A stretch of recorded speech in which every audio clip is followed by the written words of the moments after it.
mu'allaf dapat zakat ada dalam Quran. Tapi praktek mu'allaf dulu beda sama mu'allaf sekarang. Kalau sudah masuk Islam misalnya, masuk Islam, itu asalnya bukan mu'allaf lagi, muslim namanya. Mu'allaf jelas orang yang baru masuk Islam. Loh, kalau 5 tahun mu'allaf terus itu mantan mu'allaf itu. Tapi kalau misalnya dia sudah lama masuk Islam, nah itu tidak disebut lagi, sudah 10 tahun masuk Islam misalnya.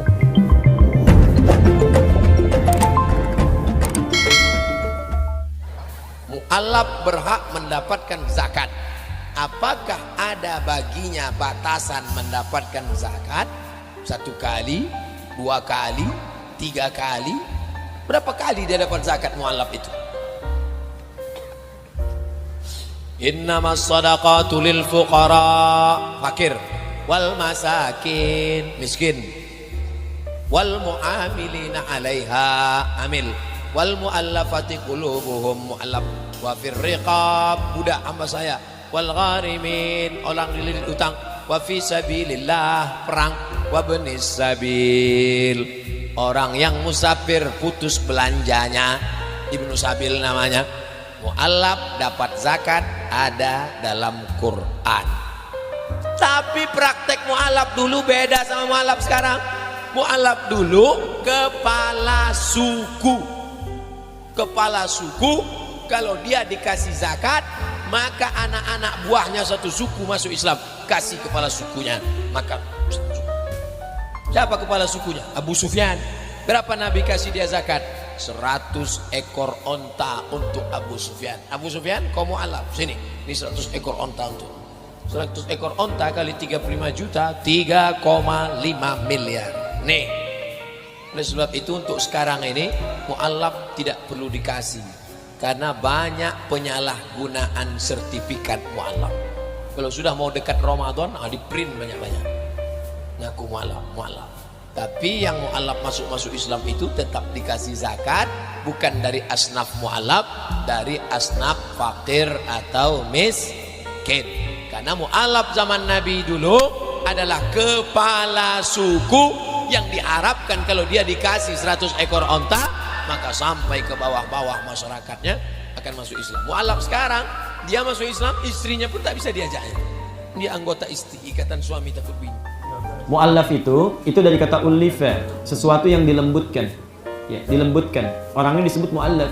Maksudnya, ada orang hati-hatinya yang mulai lembut, mulai tersentuh dengan Islam. Asalnya mu'allaf itu ditujukan pada orang yang belum Islam. Asalnya. Tapi hatinya punya ketertarikan terhadap Islam.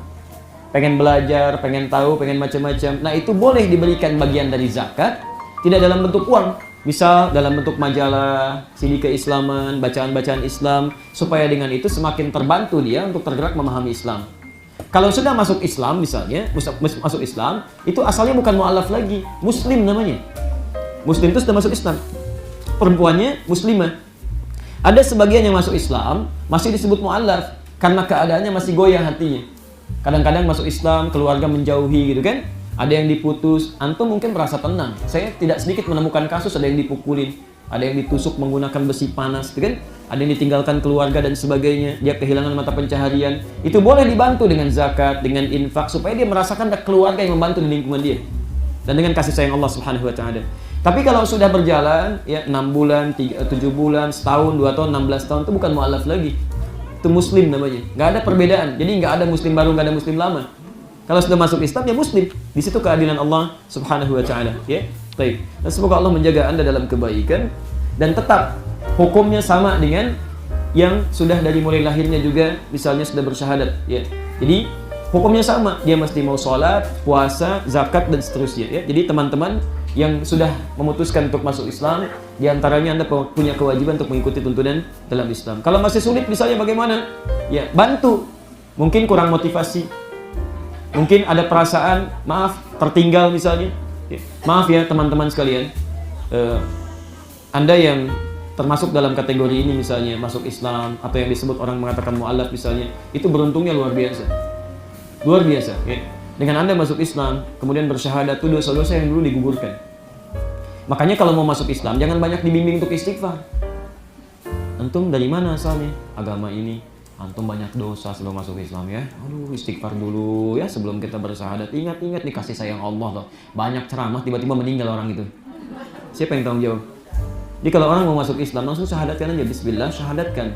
Allah nggak terima permohonan ampun dari orang yang belum bersyahadat, belum masuk Islam.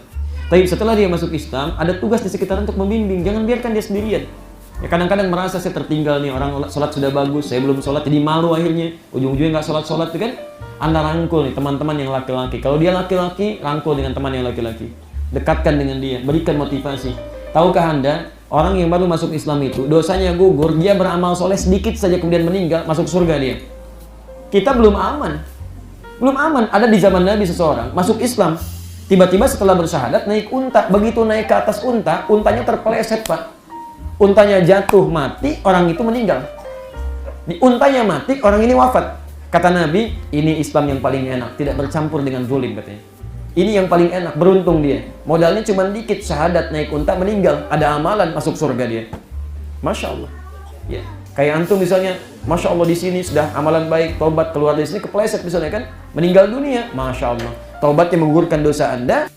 Mu'allafah qulubuhum itu adalah orang yang baru masuk Islam, yang diduga dia adalah masih lemah imannya, kemudian juga secara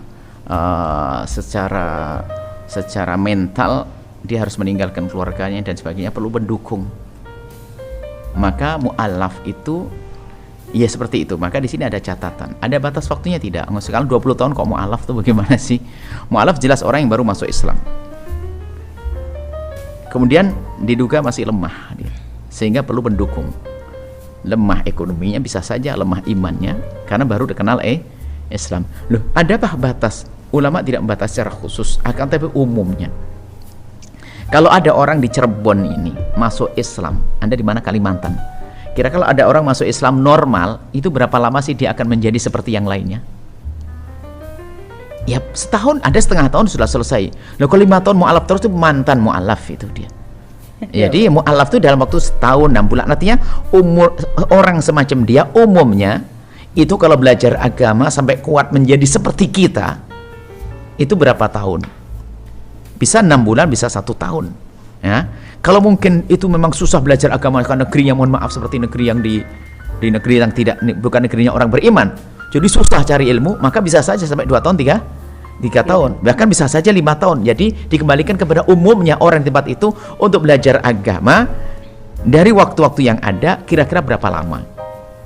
Lah kalau dalam tempo itu kok masih saja dia begitu ya, masih beluman, berarti dia malas belajar. Jadi kira-kira kalau di negeri kita, kalau di Cirebon ini 1 tahun sudah cukup dia belajar sholat dan sebagainya, bisa ngerti ini dan sebagainya, pasti seperti yang lain, bahkan bisa lebih bagus daripada orang muslim asli yang malas belajar. Jadi jangan lama sampai bertahun-tahun mu'alaf terus keliling minta zakat, nggak ada itu. Dia ada batasannya, dikembalikan. Makanya segala sesuatu yang nggak ada batasannya, maka ulama mengatakan kembalikan pada uruf, umumnya itu seberapa lama. Sebab kita tanya, kalau kita mengajar, kita juga pernah ada kan anak mu'alaf, ternyata 6 bulan sudah selesai dia belajar sholatnya dan yang lain-lainnya. Nah, ilmu keimanannya sudah kuat. 6 bulan berarti 6 bulan dong standarnya untuk orang semacam itu. Cuman perbedaannya dia akan masuk lingkungan pondok. Oke lah, yang luar pondok menjadi satu tahun. Berarti kita batasi 1 tahun. Selebihnya adalah kita waspada. Karena kita perkiraan 1 tahun ini sudah cukup, maka selebihnya kalau ingin menolong dia jangan diambilkan dari duit zakat, mungkin dari uang fakir. Karena dia fakir yang lainnya, tapi jangan atas dasar mu'allafah. Maka sebetulnya pembahasan mu'allafah ini adalah kita hendaknya waspada. Berarti kalau Anda ragu ini bertahun-tahun kok mu'allaf terus, tapi dia perlu, jangan diambilkan dari zakat, diambilkan dari sedekah Anda yang bukan dari duit zakat. Sebab zakat spesial, nggak boleh dicalurkan kepada yang lainnya kecuali yang berhak. Kalau mu'alaf beneran. Kalau Anda ragu ke mu'alafannya, jangan diambilkan dari duit zakat. Jadi kalau untuk mu'alaf itu patokannya bukan kefakirannya dalam kondisi dia mu'alaf. Mu'alaf sendiri, biarpun dia adalah bos kaya, masuk Islam, dia berhak mendapatkan zakat. Sebab zakat itu amanat, tidak boleh diberikan kecuali kepada yang berhak. Anda salah tidak sah zakatnya. Selagi tidak sah zakatnya, Anda seperti tidak bayar zakat. Kalau Anda sebagai penyalur, Anda dosa.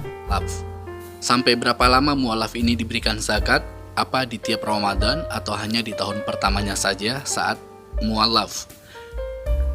Penyaluran zakat untuk mu'alaf itu ada 2 jenis. Ada mu'alaf dia kafir, non muslim, tapi diharapkan masuk Islam.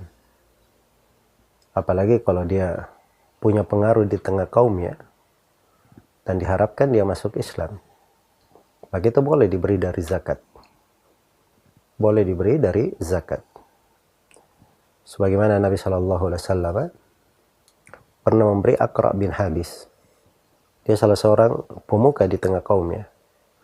Aqra bin Habis sendiri bercerita bahwa dulu tidak ada wajah di atas muka bumi yang lebih saya benci dari wajah Nabi Muhammad SAW.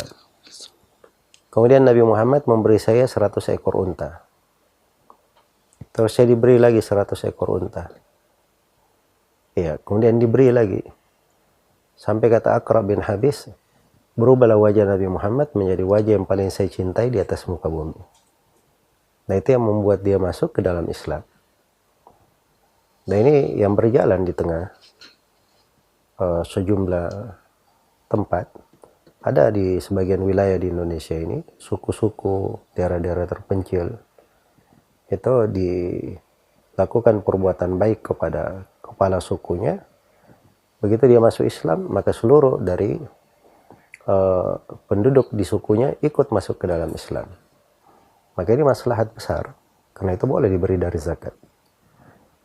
Jenis yang kedua dari mu'allaf, orang yang baru masuk Islam diberi pemberian untuk meneguhkan dia di atas keislaman, membantu dia di atas keislaman, cinta dengan keislaman, lebih terbiasa dengannya. Ya, kalau di posisi itu nggak ada masalah, di batasan itu. Ya, kalau diberi di awal-awal dia masuk Islam sampai dia terbiasa, sudah familiar dengan umat Islam, cinta kepada umat Islam, maka itu nggak ada masalah.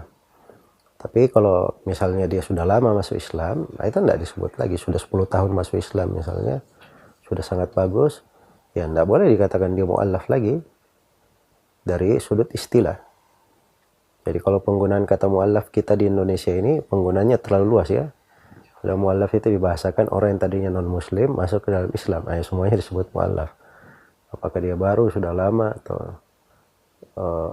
dan seterusnya.